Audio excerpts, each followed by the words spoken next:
Hey, I'm loving these short documentaries. Shout out to Kid Nerd for the content. Hey, fantastic. Keep doing your work.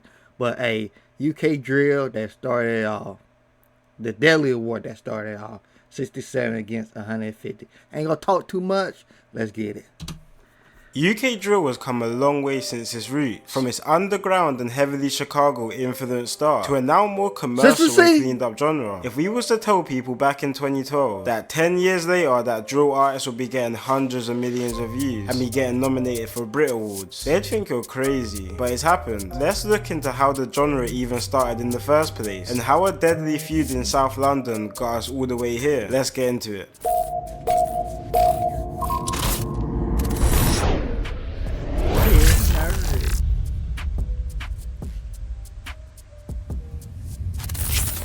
Before I get into this video, I remember apart from memory for can say it is count code used to get your head for Chief Keef and the now deceased Little Jojo in the early 2010s, which is a whole different story for another video. But it didn't take too long for London to start adopting the sound, with one of the first UK drill songs to come out in 2013, when a couple guys from a Brixton gang called 150 dropping a song called It's Crackin', which was a heavy diss track to another opposition gang called 6-7, who are from an area called Brixton Hill. 6-7 even came back with their own diss drill song, using the same beat as the song It's Crackin', and named it It's Fryin'. But it wasn't always like this. Just a few years before this, 6-7 and 150's area used to be cool. These times, 6-7's area, Brixton Hill, used to be called BHB, which was an abbreviation for the Brixton Hill Bullies, and 150's area, which is situated in the Brixton estate called Angeltown, used to be called Gas Gang, with both Brixton Hill and Brixton only being separated by one road. There are even some early tunes, with both 6-7 and 150 members on the same track, but in the early 2010s, this all changed, and parts of Brixton started separating. Stuff started getting patchy in the area in 2010. Around these times, Gas Gang, who are now called 150, were having back and forths with another gang located around 7 minutes away, in an area called the Lower Toast Hill, and the gang in that area was called TN1. But on July the 2nd, 2010, this back and forth took a turn for the worse. An affiliate of the TN1 gang, a 15-year-old kid who went by the name Little Zak, was making his way towards his pupil referral unit, which is pretty much a school for kids who have been kicked out of their mainstream school, normally for bad behaviour. Unfortunately, on some bad timing, 5 members of Gas Gang were also making their way towards his school. Before Little Zak could even get to his school gates, the Gas Gang members jumped out on him, and with Little Zak probably being so terrified and not thinking straight, instead of running into his school, he tried to make a break for it on the road. He managed to get around 100 meters away, but was eventually cornered in the back garden and was repeatedly stabbed to death. This death was especially sad due to Little Zak, just a day before his murder, gave a speech at a London conference about how he wanted to leave the gang life behind him and move on. Little Zak also suffered from sickle cell.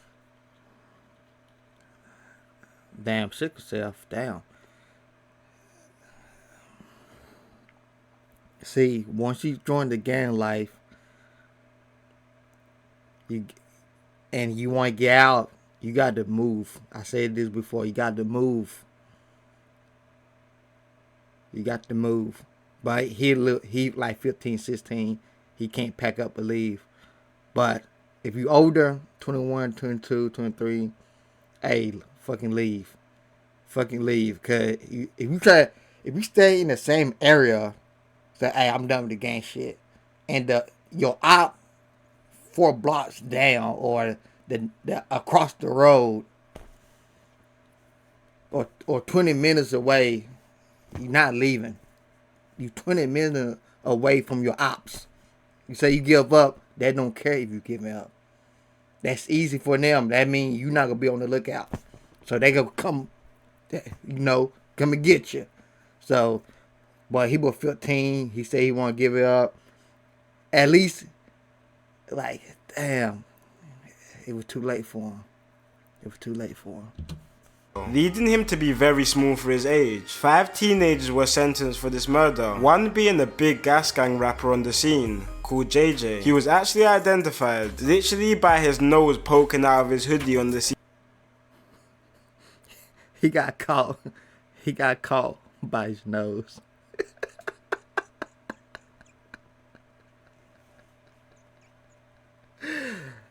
That why you put a ski mask on, my boy.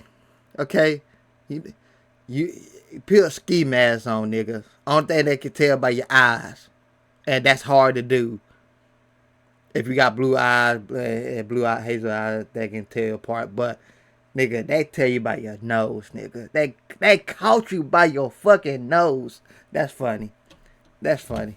CCTV. The murder of Little Zak made politics weird in the area, including people from Brixton Hill, who are civil with both TN1 and Gas Gang. This situation, alongside a few more situations, caused a massive divide between Brixton Hill and Brixton. Around the same time, the Chicago drill scene started popping off, with the whole of London being tuned in to big Chicago rapper Chief Keef, which started slowly influencing the UK rap game. In 2012, both 6-7 and 150 started to become more active in the rap scene, with 6-7 having a couple rappers like Scribs and Dimsy, and 150 having a few rappers as well like Sticks and M-Dog, rapping on old school UK rap beats. But around 2012 you could already start to see some early influence, which started showing when 150 rapper Sticks dropped a song called Psycho in 2012. He starts the song off by saying Sosa Baby, which is the same way how Chicago rapper Chief Keef would start off his song. The following year in 2013, this developed into 6-7, making probably the first drill diss track, with 6-7 members Scribs and Monkey making the diss track towards 150 called Really in the Field. A month later,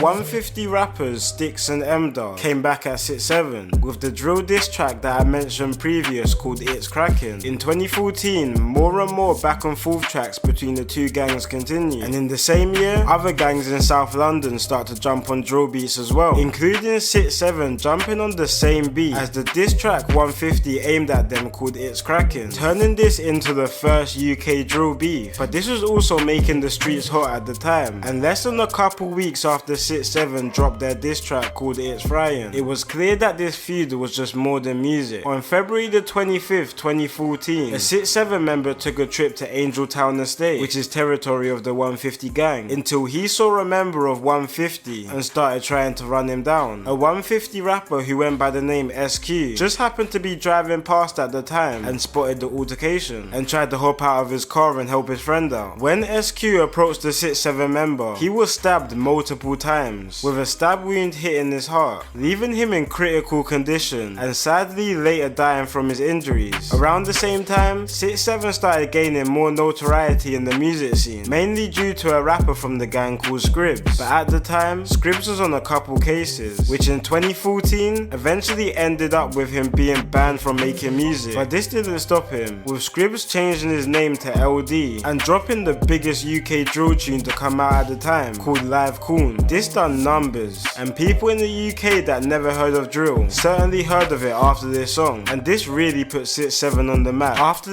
Okay, y'all gotta tell me. So in the UK, they can ban you for doing shit, like making music. That's crazy. I don't know the laws over there, so y'all gotta tell me. You can ban a motherfucker for making music. So half of the time when the nigga got mask on, that's running from the cops, running from the case, or they ban. Got you. Now I'm learning.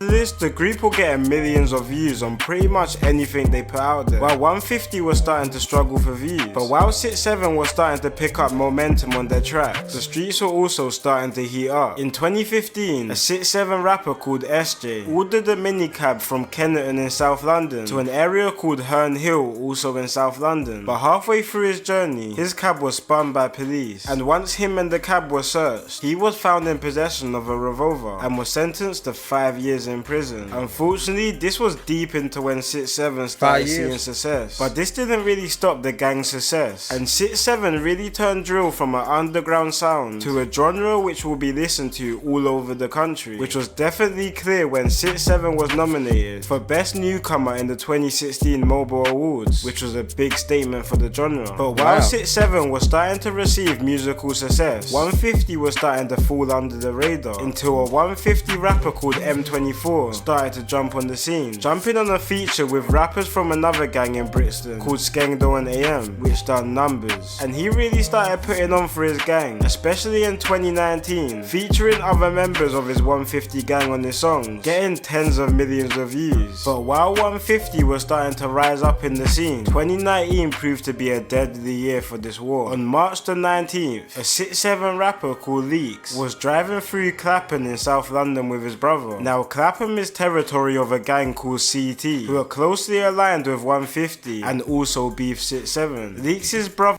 Hold up. Go back. Now Clapham is Clapham? That's a crazy ass name.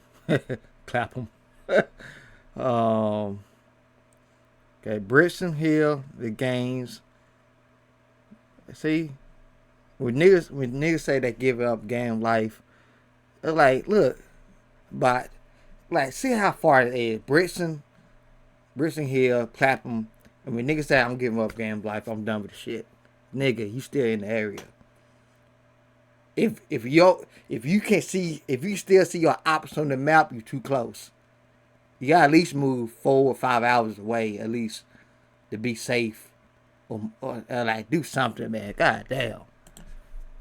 Territory of a gang called CT, who are closely aligned with 150 and also beef 6'7". Leaks' brother, who was driving at the time, turned into a street called Clapham Park Road when they drove into traffic. 2 members of the CT gang spotted Leaks in the passenger seat, one packed with a knife, the other with a walking crutch, and started to pursue the car and tried to spin his whip to avoid the traffic and get away, but unfortunately, while doing this, he crashed into a traffic light. One member of CT then lunged into the driver's seat while the window was open and stabbed Leaks' brother 3 times, while the Dude, niggas be on the fucking lookout like they police. That's the op. Chase that nigga. And they don't care that nigga in a cab or spaceship. Chase that nigga. Get that nigga. God damn. Chasing nigga in the cab.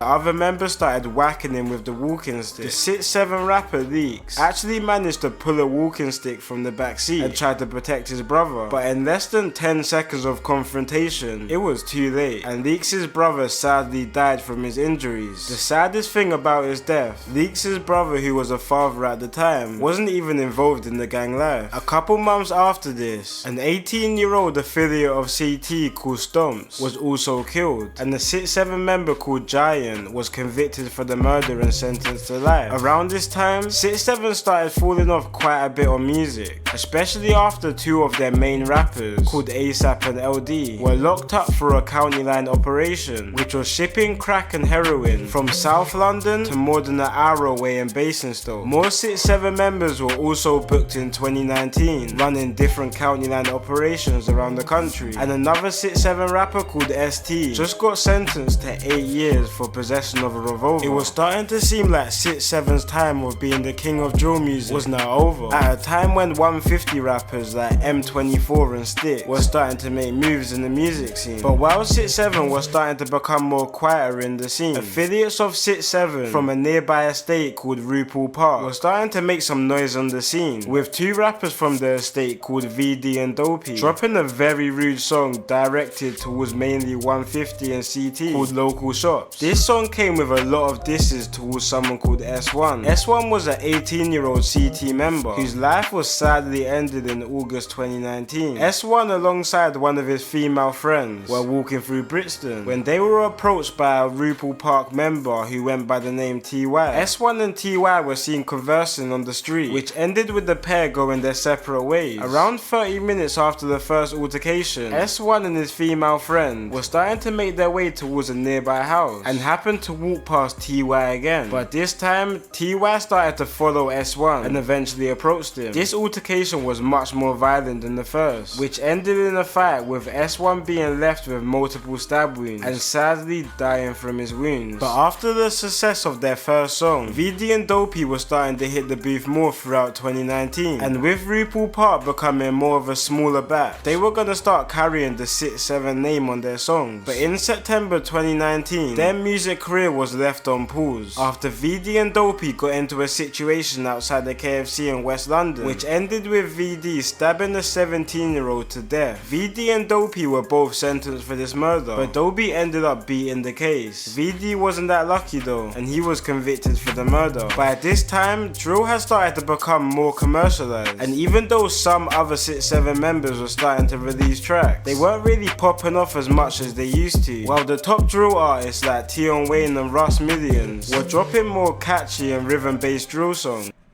I heard this song before. And even though some other 6-7 members were starting to release tracks, they weren't really popping off as much as they used to, while the top drill artists like Tion Wayne and Russ Millions were dropping more catchy and rhythm-based drill songs. 6-7 were still dropping more lyrically based and violent songs, which wasn't really with the times in 2020. But this is where 150 rapper M24 really started to pop off, even jumping on a hit song with Tion Wayne called London. A new rapper from 6-7 called PR started making some noise on the scene though, but again his songs were more lyrically based and were also really violent, which ended with police taking down a lot of his tracks due to the feds saying that his songs were inciting violence, especially due to the spout of violence that was going on in Brixton at the time. But when we compare year by year crime statistics, Brixton crime has actually went down quite significantly, with it mainly due to the rundown estates in Brixton, like 150's block called Angeltown, being knocked down and rebuilt with nice modern apartments, making the area look almost unrecognizable from its former state. But unfortunately, the estate still has a big issue with gang violence, with it still being the area where 150 members reside and chill, which also means it's a hotspot for enemies who are looking for 150 members to go to, which was clear on August 20th, 2020 around 6 PM. On this day, 150's rapper called Sticks was celebrating his birthday on the Angeltown estate, so a rapper called 16 Shots, who's from an affiliate gang of 6-7, took a trip to the Angeltown estate that day. When he arrived, he managed to find the 150 rapper Sticks and stabbed him in his face. But when 16 Shots tried to make an escape from the estate, multiple 150 members were catching wind to what just happened and started to chase him out the estate. But once the gang caught up to him, the rapper 16 Shots was stabbed repeatedly, leaving him with a total of 33 stab wounds all over his body in front of herds of shocked onlookers. Not too long after, paramedics and police arrived at the scene after multiple calls about the incident. When the ambulance arrived, they tried to treat the wounds, but because there were so many, paramedics had to strip him naked in front of the residents of the estate, with 16 Shots constantly begging for a blanket to cover him up. But the medical workers soon realized that the injuries were much worse than they thought, so they had to airlift him to a nearby hospital, where he sadly died later on. Sticks, along with a few more 150 members, were originally arrested for the murder, with some being released under investigation and some being released with no further action. But at the end of last year, after the feds had investigated the murder, another 150 rapper called M-Dog, alongside a few more members, got charged for the murder and are currently awaiting trial. M-Dog was actually quite a big pioneer for UK drill music, with him jumping on one of the first ever UK drill songs, which is sad to see him go out like that. And with another triple shooting on the Angeltown estate last year on September the 12th, leaving an affiliate of 150 called Chino dying, shows this beef has no signs of ending soon, despite both groups seeing musical success. Nowadays, UK drill is in a completely different place to how it was in 2013, with new age drill artists being judged more on their musical ability rather than what they've done on the streets. Africa. But it's impossible to have a conversation of the pioneers of UK drill music without talking about 6-7 and 150's launch of the genre. It's been your boy Kid Nerd, and peace out. Oh shit. Hey man, you stabbed a nigga in the face at his birthday. You go to his hood, what you expect? At that nigga birthday. You stab him in his face. I don't know how you got that close to him anyway. But you stab a nigga in the face in his hood, what you expect? They'll go hunt you down. They got niggas chasing niggas down in cabs and cars. So, like, God damn. Fuck. Hey, if you got more videos, man, drop them in the comments. This shit getting crazy. The more I watch these short documentaries, shit's getting insane. Now they look like they're doing this shit for. They making money now. They beefing, but they making money too. It's like, okay, if you beefing and you making money now, you win the awards. Dial it back. Stop the killing. Y'all both cuss y'all go at each other, cuss. Y'all can cuss, fight, fuss, but don't kill nobody. Okay? So talk about you smoke your ops, but fuck it. They still gonna do the shit. They don't care. They get money. They still gonna do the shit. Yeah. Ain't no point talking to them. The beef go like I think some beef be going on for like 20, 30 years. That shit ain't stopping. Beef shit. The drill music, yeah, they getting better and better. But they still doing some stupid shit. So, what are you gonna tell them? Stop rapping? Stop doing drill? They making money from it. It's like, get money, fuck people up. Get money, fuck people up. They're like, fuck it. Well, I'll see y'all in the next one.